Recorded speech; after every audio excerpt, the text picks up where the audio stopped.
por estar aquí. Y bueno, yo voy a hacer una charla bastante light, yo creo, un poco de la criptografía, haciendo un repaso, ¿vale? Desde los orígenes hasta cómo ha ido evolucionando, cómo ha ido complicándose el tema. Y es más una charla de un recorrido en horizontal, ¿vale? Más que entrar en profundidad en determinadas cosas, he hecho más como un barrido, ¿vale? En este caso. Entonces, bueno, para los que no me conozcáis, mi nombre es Carmen Torrano, trabajo también en Eleven Paths, en el equipo de Sergio y de más gente que está con nosotros hoy por aquí, acompañándonos. Y bueno, pues vamos allá. Bueno, como todos sabéis, también uno de los objetivos de la charla es el acercar un poquito más la criptografía, ¿no? Porque muchas veces es como que se le tiene mucho miedo, muchas matemáticas, esto no nos gusta, y bueno, pues hacerlo un poquito más ameno y un poquito más accesible y ver un poco cómo ha ido evolucionando, ¿no? Desde sus orígenes. Bueno, pues todos utilizamos la criptografía en el día a día y todos los días, lo sepamos o no. Entonces, bueno, desde que cuando utilizamos nuestra tarjeta bancaria para sacar dinero, cuando hacemos transacciones con nuestro DNI electrónico, si ciframos ficheros de nuestro disco duro, la televisión de pago, llamadas en teléfono móvil, etcétera, ¿no? Entonces es algo que está muy instaurado en nuestro día a día, que todos utilizamos y que está en todas partes. Entonces, bueno, remontándonos un poco a la palabra, ¿no? Al origen de la palabra, pues vemos que es una palabra que viene del griego, que está formado por dos partes: criptos, que es oculto, y logía, que es ciencia, ¿no? Entonces, la ciencia que se dedica a ocultar mensajes secretos. Y tiene como dos ramas, fundamentalmente, vamos a decir, ¿no? Una que se podría decir que es constructiva y otra destructiva. Entonces, por un lado tenemos la criptografía, que se dedica a construir o diseñar protocolos o mecanismos criptográficos para hacer que esa información se cifre, no sea accesible y no se pueda entender, ¿no? Si yo quiero enviarle un mensaje a Álvaro y no quiero que los demás os enteréis, pues lo cifraría, ¿vale? Y el criptoanálisis es todo lo contrario, es cómo romperlo, o sea, cómo desde el criptograma podemos acceder al mensaje original. Bueno, pues aquí un esquemita muy sencillo, ¿vale? De un procedimiento criptográfico en el cual tendríamos el texto claro, que se cifraría con una determinada clave, obtenemos el criptograma y, utilizando la misma clave u otra diferente, dependiendo del esquema en el que nos encontremos, descifraríamos el mensaje y tenemos un texto claro. Y bueno, el criptoanálisis es que si viniese un atacante a partir del criptograma y quisiera obtener el mensaje original, pues haciendo un criptoanálisis podría obtener el mensaje descifrado.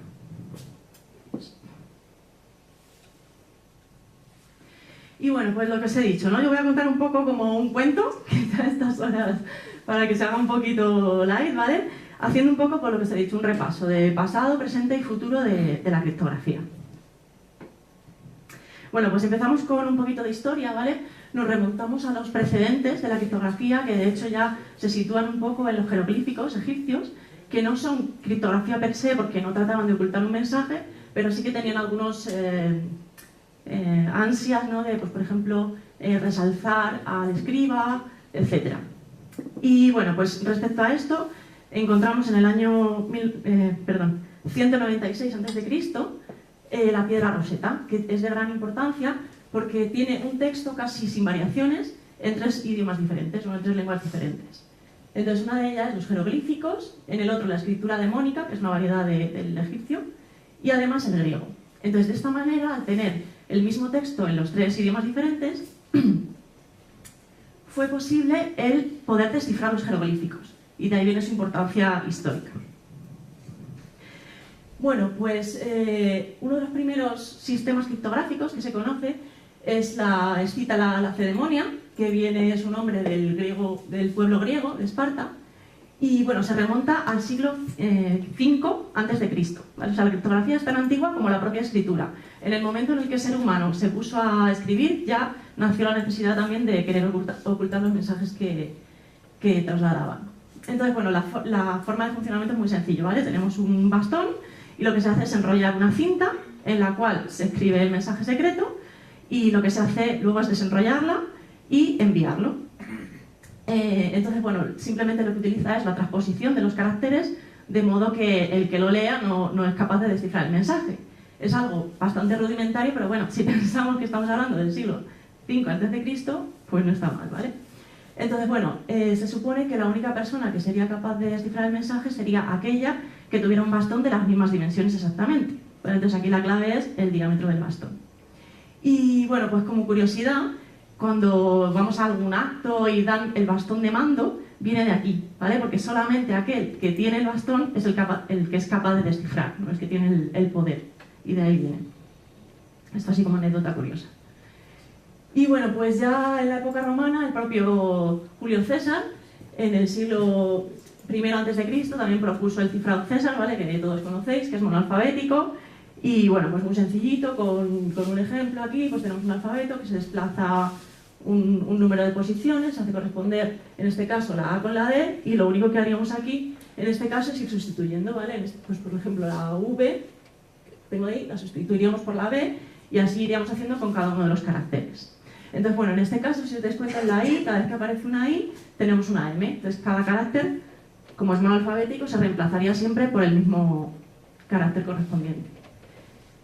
La seguridad de este algoritmo pues, es bastante débil, ¿vale? La longitud de la clave es 1 y además es como que se ve reflejado en el texto, en el criptograma, la frecuencia de aparición de cada uno de los caracteres, ¿vale? Entonces, bueno, pues por lo que vamos a ver luego, esto para el análisis de frecuencias no es lo ideal.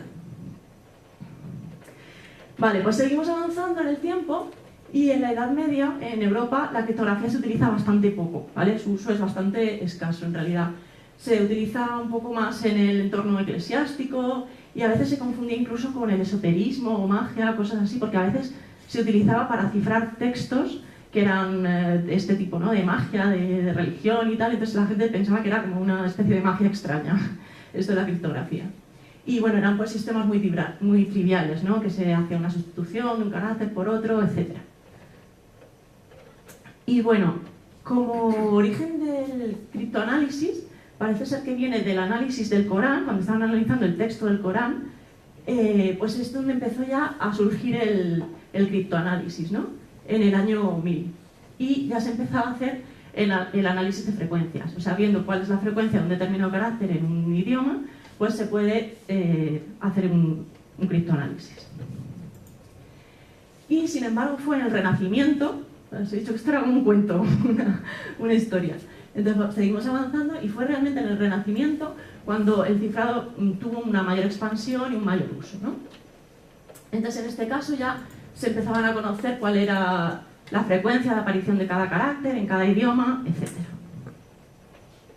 Y entonces empezaron a aparecer una serie de métodos alternativos para el cifrado, ¿no? Como pueden ser los silabarios, nomenclatores y otros métodos de sustitución.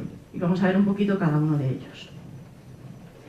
Bueno, pues el silabario consiste en una sustitución por sílabas, ¿vale? Tan sencillo como tener la equivalencia de una determinada sílaba por cual otra se va a sustituir, ¿vale? Que a veces podía ser números o otras sílabas, simplemente hacer una correspondencia de ellas.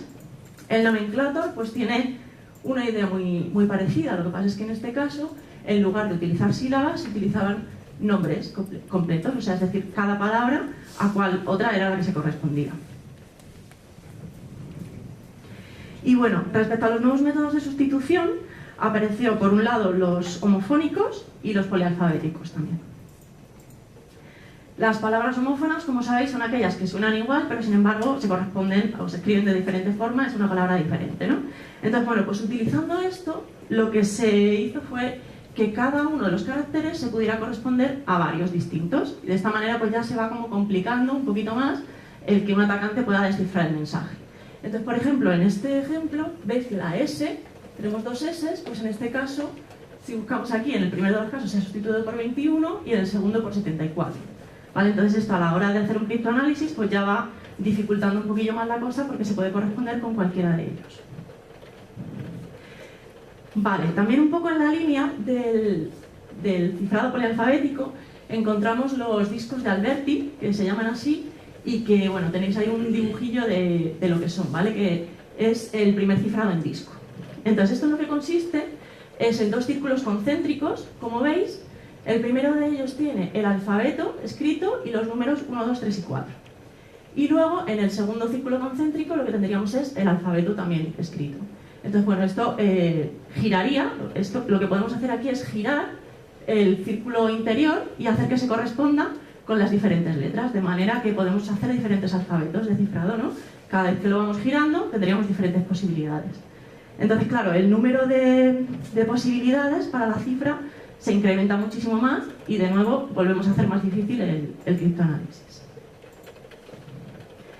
Bueno, esto simplemente era un pequeño ejemplo que os he traído, y es que si tenemos, en este caso, para las posiciones impares del mensaje haríamos esta correspondencia con los discos, ¿vale? Esto es como si giramos los discos y nos sale esta correspondencia, y para las pares esta otra. Entonces, bueno, pues en el primer caso, al sustituir la S, como es una posición impar, ¿veis? Pues se correspondería a la V, y en la U tendríamos que ir a este otro alfabeto, ¿vale? Que se correspondería con la K. Entonces vamos utilizando diferentes alfabetos, por eso es polialfabética, y de modo que se va complicando un poquito más el diseño de todo esto. Bueno, por otra parte, tenemos también el cifrado de Villeneuve, que también es bastante conocido, un francés que en 1465 propuso este tipo de cifrado, ¿vale? Entonces, bueno, como vais a ver, también no es complicado. Basándonos en un alfabeto de 26 caracteres, ¿vale? Simplemente, en este caso lo que hacemos es una XOR del mensaje con la clave.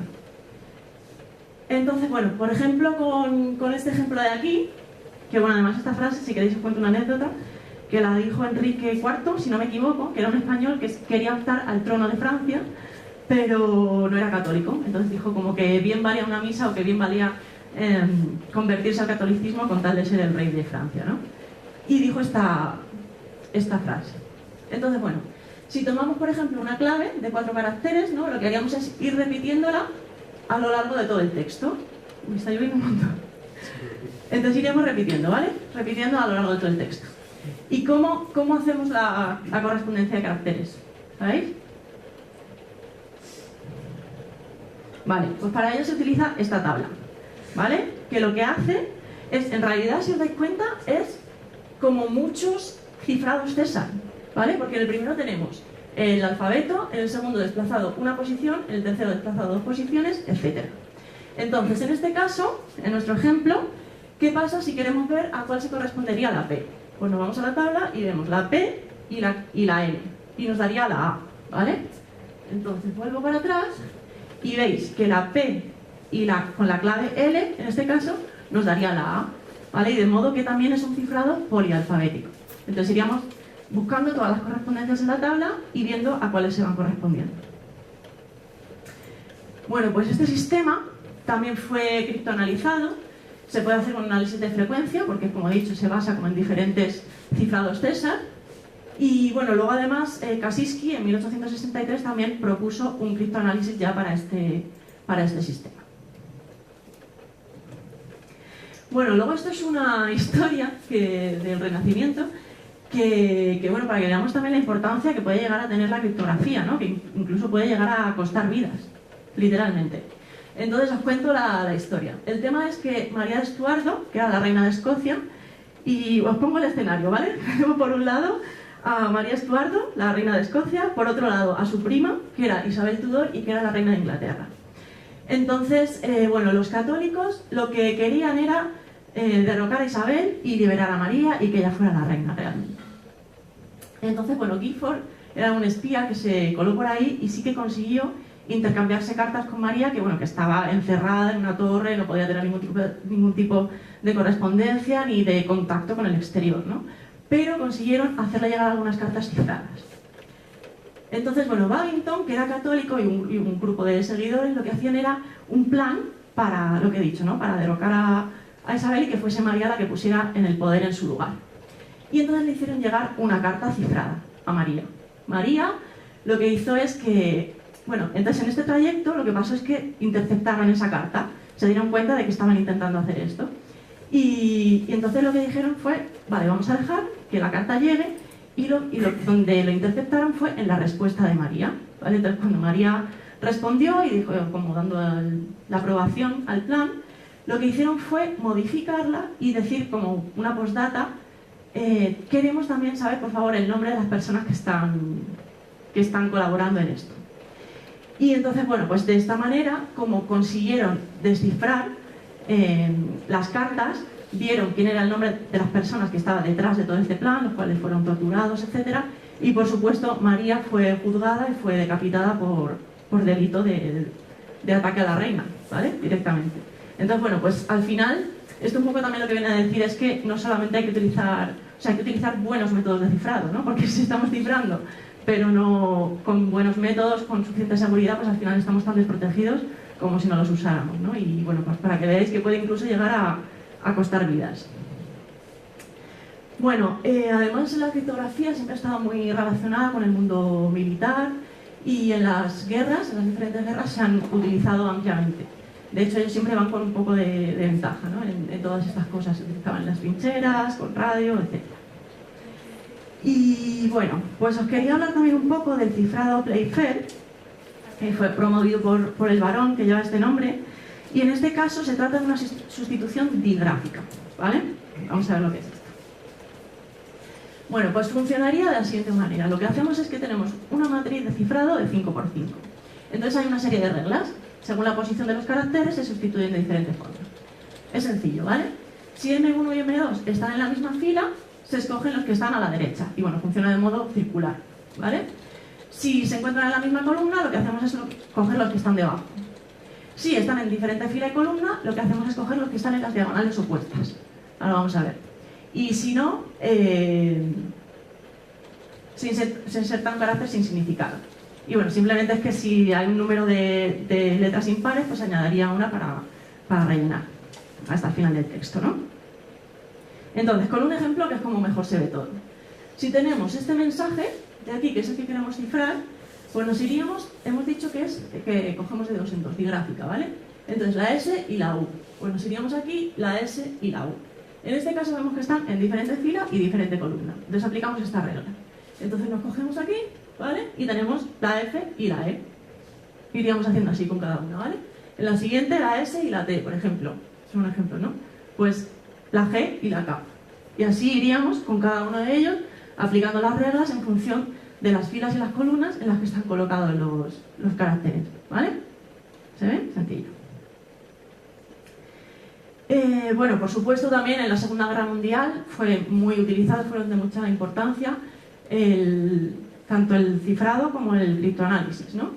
Y bueno, pues empezaron ya a surgir las máquinas de cifrado, entre ellas, pues bueno, la tan conocida Enigma, también la máquina Lorenz, que se utilizaron en Alemania, pero bueno, luego hubo otras, ¿no? En diferentes países, como podéis ver, por ejemplo, Tipex en Gran Bretaña o Purpura y Jade en Japón, etcétera, ¿no? Cada uno iba diseñando sus máquinas de cifrado.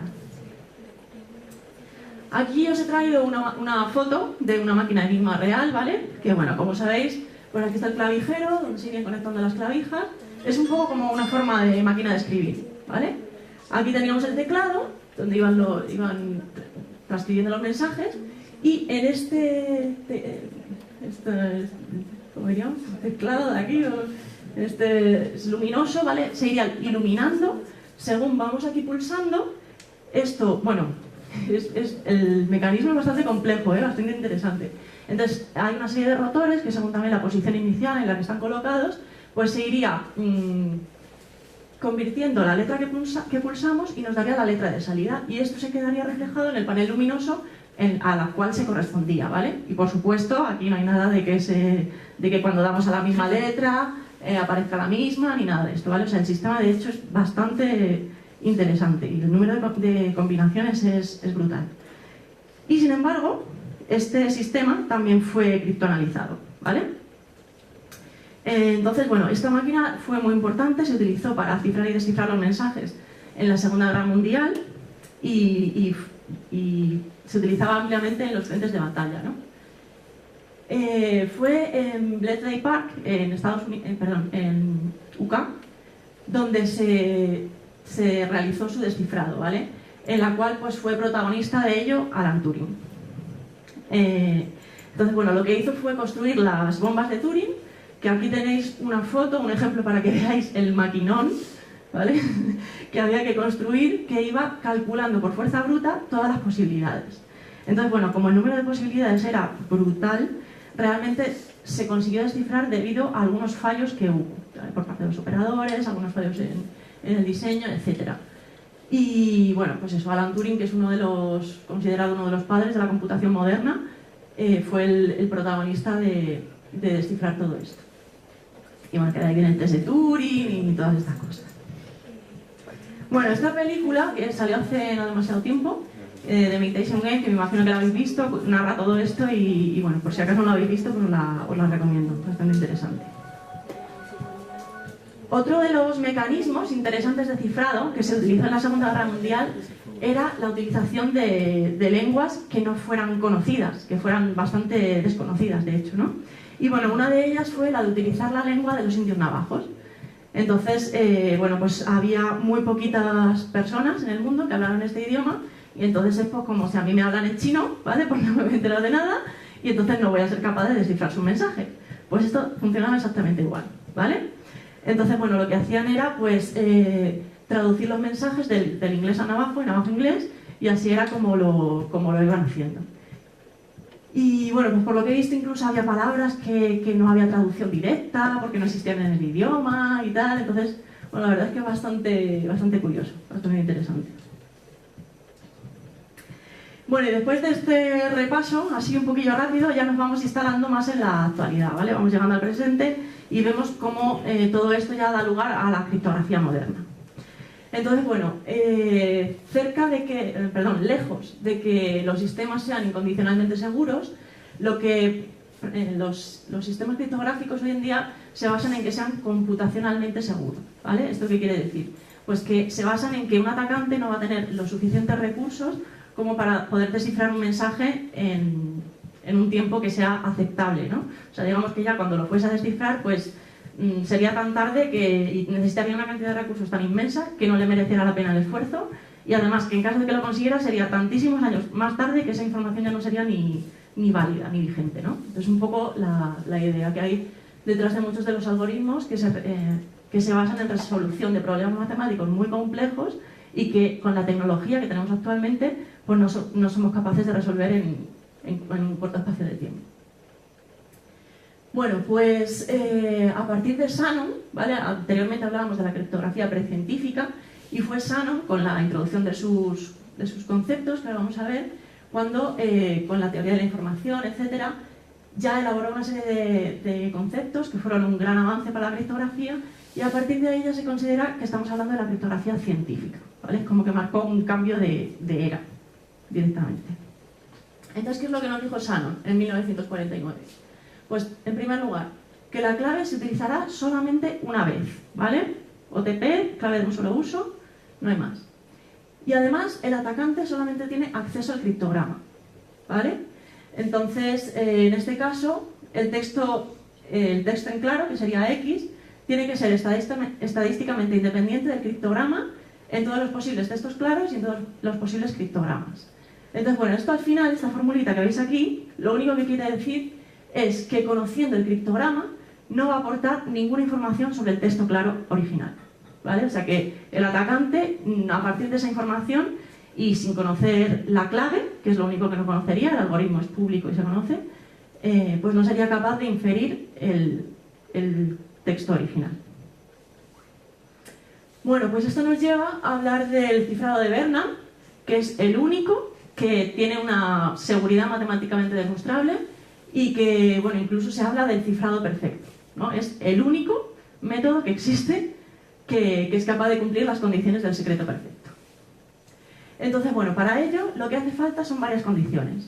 Por un lado, que la longitud de la clave tiene que ser al menos tan larga como el texto claro, ¿vale? No puede ser más corta. Además, se debe de generar una clave aleatoria, ¿vale? Y aquí me voy a parar para hacer un inciso para decir que se trata de una clave aleatoria y completamente aleatoria, no pseudoaleatoria, ¿vale? Porque entonces ya en ese caso estamos hablando de cifrado en flujo, que de hecho es una modificación del cifrado de Bernard, pero que no es condicionalmente seguro, como este, ¿vale? Y bueno, además, pues como hemos dicho, tiene que ser solamente de un uso, cada una de las claves. Cada vez que se quiere transmitir un mensaje, hay que generar una clave que sea tan larga como el propio texto. Con lo cual, pues estamos un poco en la misma. Vale, bueno, pues simplemente un ejemplo de esto muy sencillo, ¿no?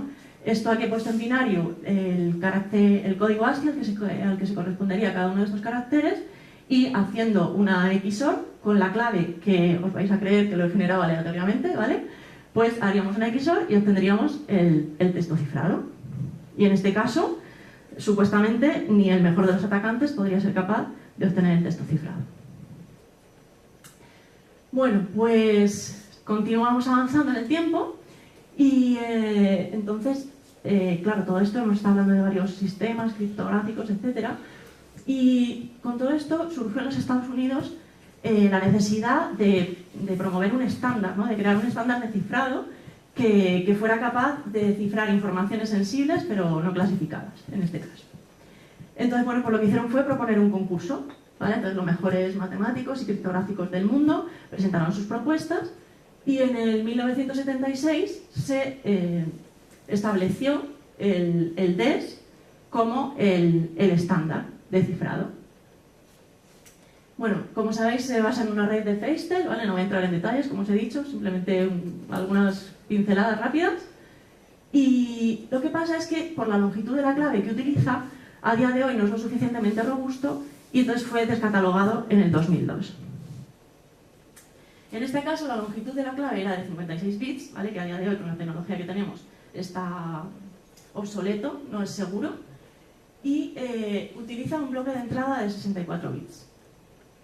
Además utiliza, bueno, un número de vueltas de 16 vueltas, para cada una de las cuales habría que generar una subclave, etcétera, etcétera. No voy a entrar en detalles. Y se basa en sustituciones matemáticas y permutaciones, ¿vale?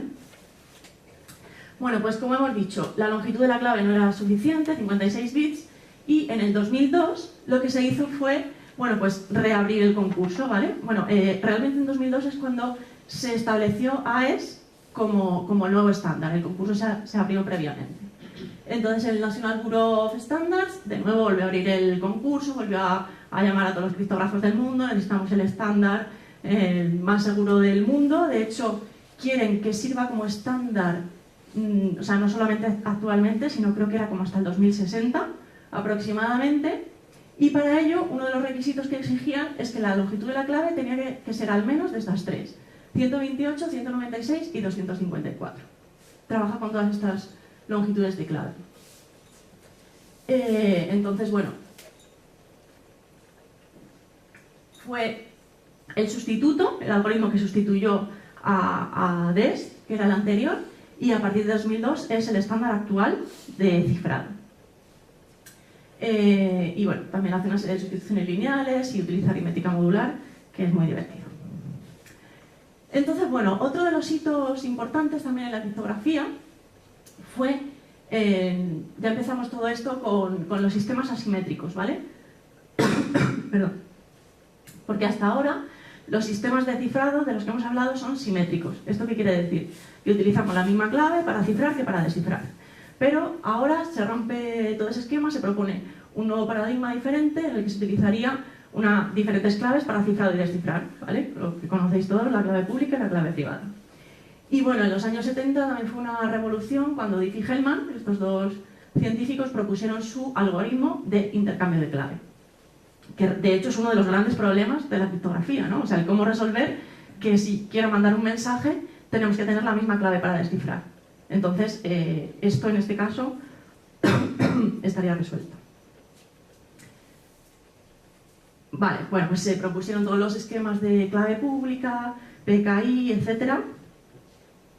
Y uno de los más conocidos es el algoritmo RSA, que como sabéis sus iniciales, o sea, su nombre viene de las iniciales de los tres cracks que lo inventaron, que son Rivers, Samir y Adelman.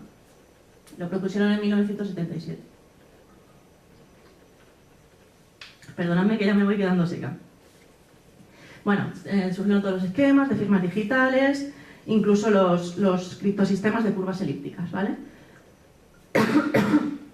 En los cuales se supone que, bueno, utilizando las propiedades de ese tipo de curvas, pues sería posible utilizar claves de menor longitud, ¿vale? Por una serie de propiedades que cumplen, en las cuales es mucho más difícil resolver el problema del logaritmo discreto, y de esta manera pues podrían aportar también la misma seguridad. Y bueno, ya para no enrollarme mucho, ¿vale? Vamos mirando un poco hacia cuáles son las últimas tendencias, ¿no? ¿Qué cosas son las que van apareciendo? Aquí se podría hablar de muchas cosas, pero bueno, he traído un par de puntos para comentar, tampoco demasiado. Entonces, bueno, pues uno de los puntos que me gustaría comentar es la criptografía cuántica, ¿vale? Entonces, en este sentido, Beckett y Brassard pues empezaron ya a trastear con todo este tipo de cosillas, y de hecho uno de los protocolos más utilizados en cuántica es el BB84, que proviene de las iniciales de estos dos hombres. Entonces, bueno, en este caso cambia completamente el paradigma y ya en este caso con lo que estamos tratando es con fotones, ¿vale? Se utilizan los fotones, se tienen que transmitir fotones individuales y se utilizan las propiedades de la luz, la polarización, etcétera, para la transmisión de los bits. Entonces, bueno, para dar así un poco de claves de cómo funciona, realmente lo que se está transmitiendo por el canal cuántico es la clave de cifrado, ¿vale? No todo el texto. Y lo que haríamos es luego por el canal tradicional transmitir el mensaje utilizando la clave que hemos transmitido por el canal seguro. Entonces, bueno, por una de las propiedades cuánticas, esto lo que nos permitiría es la detección de espías. Es decir, que cuando estoy intercambiando un mensaje con el receptor, en el caso de que alguien se interpusiera en el medio de la comunicación, ¿vale? Hiciera un man in the middle o quiere espiar la comunicación, pues por las propiedades cuánticas el mensaje en sí mismo sería alterado y entonces de esta manera el receptor puede darse cuenta de que lo están espiando y directamente se descartaría, ¿vale? Entonces, de esta manera volveríamos a intercambiar otra clave y así hasta que estuviéramos seguros de que únicamente son el emisor y el receptor los únicos que están compartiendo esta clave y nadie más. Bueno, estos sistemas pueden trabajar por fibra óptica e incluso también en el aire libre, ¿vale? En el aire libre hay algún otro tipo de dificultades, como puede ser, pues, bueno, los fenómenos meteorológicos, el que haya un edificio por medio. Entonces, por tanto, las distancias que se han alcanzado hasta el momento no son excesivamente grandes, pero bueno, se están haciendo bastantes avances en este sentido. Y bueno, he metido también aquí el tema de la criptografía postcuántica, ¿vale? Y es que, bueno, se supone que con la aparición del ordenador cuántico, ¿vale? Con el cual somos capaces de reducir el tiempo de cálculo drásticamente de las operaciones necesarias, como he dicho al principio, la mayoría de los sistemas criptográficos actuales se basan en que no tenemos la tecnología suficiente como para descifrar el mensaje. Pero claro, ¿qué pasa con el ordenador cuántico? ¿Vale? En el cual todo se acelera mucho más, tenemos muchísima más potencia de cálculo, somos capaces de hacer cálculos en paralelo, reducir todo este coste. Pues hay mucha gente que afirma que realmente esto está amenazando a la criptografía actual. Y de hecho, bueno, pues para luchar contra esto lo que se está haciendo es proponer algoritmos que sean resistentes al ordenador cuántico, ¿vale? Y que aún así, pues digamos que aunque esta potencia de cálculo aumente significativamente, pues no se pondría en entredicho la seguridad. Y bueno, quería hablar también un poquillo de la criptografía homomórfica, ¿vale? En este caso, pues homomórfica, la misma forma. Entonces, bueno, he puesto un ejemplo muy sencillito para que se entienda la idea, y es que nos da la posibilidad de aplicar distintos procesos en un mismo dato y obtener el mismo resultado, ¿vale? Por ejemplo, si sabemos que A por B es igual a C, entonces logaritmo de A más logaritmo de B es logaritmo de C. Entonces, bueno, el tema es que aplicando diferentes tipos de operaciones se pueden obtener resultados similares. Entonces, bueno, esto, uno de los grandes usos que ha tenido y que ha hecho bastante furor es para la realización. Bueno, creo que tenemos aquí un experto o alguien que controla bastante de criptografía homomórfica, que igual nos puede también contar más cosas sobre esto. Pero bueno, se utiliza bastante para los datos en la nube, ¿no?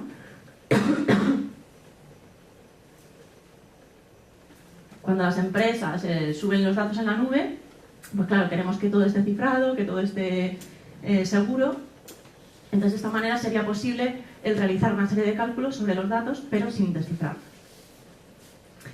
Y bueno, pues creo que poco más. Se podría hablar de muchas cosas más, ¿vale? De criptografía caótica, de ataques de canal lateral, de criptobiometría, etcétera, etcétera.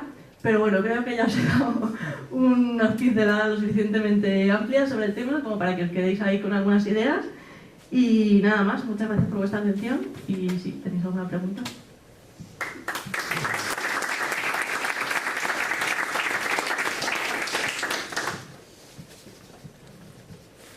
Yo tengo una. ¿Hay alguna solución para resolver el problema de la potencia de cálculo que se va multiplicando cada vez? Pues por una parte, eso es lo que decimos, o sea, por una parte ya se está hablando de la criptografía postcuántica, que sería resistente al ordenador cuántico, y bueno, incluso, pues, por ejemplo, también tenemos la criptografía cuántica, etcétera, etcétera, ¿no? Entonces es como que siempre según van avanzando las tecnologías, pues van avanzando también, o sea, según van avanzando las tecnologías que pueden poner entredicho, también van avanzando las que ponen solución, ¿no? Y entonces ahí un poco donde está la carrera. Hasta llegar a una clave que es tan larga con el mensaje. Cifra de Berna. Como mínimo, ¿no? Como mínimo, porque luego la longitud de la clave puede ser infinitamente mayor, ¿no? Claro, lo que pasa es que eso no es útil, o sea, no es usable. O sea, si tenemos que transmitir una clave que es más larga que el propio texto que queremos transmitir, y claro, teniendo en cuenta que las cantidades de datos que se transmiten hoy en día son gigantes, pues no es práctico. De todas maneras, ya estamos en tamaños de clave bastante seguros. Digamos, ya hay estimaciones de que, por ejemplo, a fuerza bruta una clave simétrica de 256 bits, si tienes un ordenador del tamaño del universo, puedes tardar miles de millones de años en hacer un ataque a fuerza bruta. Entonces ya las cosas no van tanto por estirar mucho más los tamaños de clave, sino van más por el trabajo criptoanalítico o directamente el tema de la criptografía por cuántica, que si llega a haber algún ordenador cuántico, estamos jodidos básicamente. Entonces hay que usar la nueva criptografía. ¿Por qué la duda de si llega a ver? Porque, no sé, a ver, ahora mismo no existen, pero podrían existir, no sé. Bueno, ya hay años, por algunos, ejemplo. hay ordenadores cuánticos, lo que pasa es que, bueno, de no muchos qubits. Claro, sí, un ordenador cuántico hace poco fue capaz de factorizar el número 15, de descubrir que 15 es 5 por 3, por ejemplo. Un ordenador gigantesco, bueno, o sea, que eso por ahora no es útil. Pero hace 50 años los ordenadores eran así de grandes, y ahora mismo son súper potentes, con lo cual podría pasar, no se sabe. Entonces, de lo mismo que pasó en la computación clásica, podría pasar en la computación cuántica. De aquí a 20 años o 30 años, no sé. Pues por eso se están preparando ahora. Vale, ¿y cuál sería el camino? La criptografía postcuántica. ¿Más o menos alguna idea de qué podría ser la criptografía? No, sí, a ver, hay muchas cosas, ya existen muchas cosas. Es un poco complicado de explicar, pero hay estructuras matemáticas como los retículos que te permiten hacer cifrados basados en eso, criptografía en retículos. No es que sea muy complicado de explicar ni de entender, pero bueno, parece ser que eso puede resistir los ordenadores cuánticos. Eso es lo que se crea ahora, pero vaya, esto es el juego del gato y el ratón, la criptografía. Sí, ya se está trabajando en ello y al final consiste pues, en complicar un poquito más los algoritmos, ¿no? Y meterle, bueno, todo esto, aunque yo lo quería explicar así un poco sencillo, pero por detrás lleva unas matemáticas bastante potentes, ¿vale? Y muchos de ellos se basan en problemas matemáticos que a día de hoy son bastante complicados de resolver. Entonces, bueno, pues se trata de eso, ¿no? De ir complicando un poquito más la cosa para que el tiempo que sea necesario sea mayor aún. Y bueno, pues también con la extensión de las claves y todo este tipo de algoritmos que se están desarrollando, pues se pueda seguir asegurando la seguridad del